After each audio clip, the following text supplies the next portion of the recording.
Hi guys, ayan, good evening guys, ayan, bago tayo matulog guys, mag ginger tea muna tayo guys.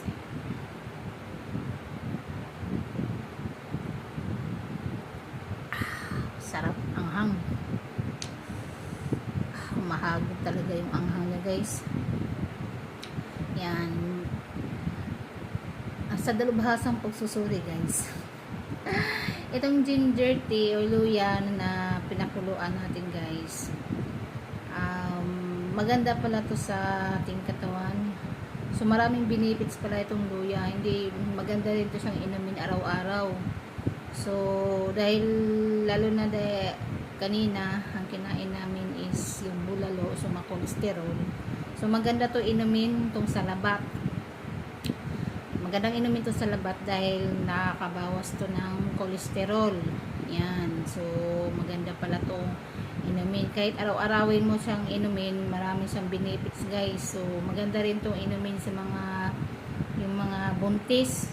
Yan. So, yung sa mga buntis guys, yung nagdilihi pa lang, yung morning sickness nila, yan. Maganda rin pala tong inumin tong sa labat.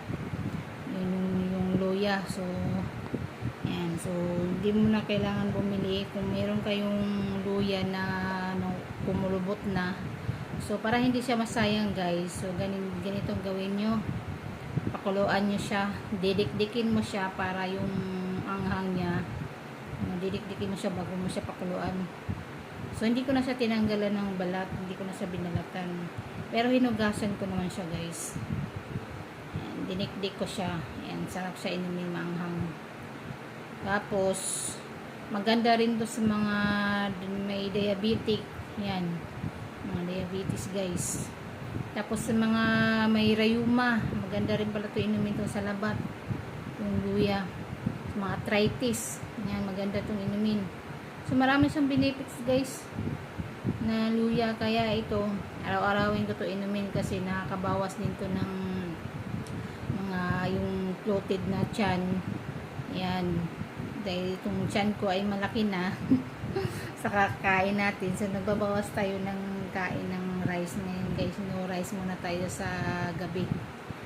Tapos, sa umaga, yan, binabawasan ko na rin yung rice ko sa umaga at sa katanghali. Sa gabi, no rice na ako guys. So, yan, araw-arawin ko tong pag-inom ng salabat. Ginger tea. Yan. Sarap inumin siya guys. Bago matulog, inom muna tayo ito. Tsaka maganda rin ito inumin sa umaga. So, pwede na itong gawin kong kape. Yan, makamura pa ako, diba? So, pwede na tayo hindi na magkape. Ito na lang yung ginger tea na lang ang inumin ko. Yun lang guys. Thank you for watching.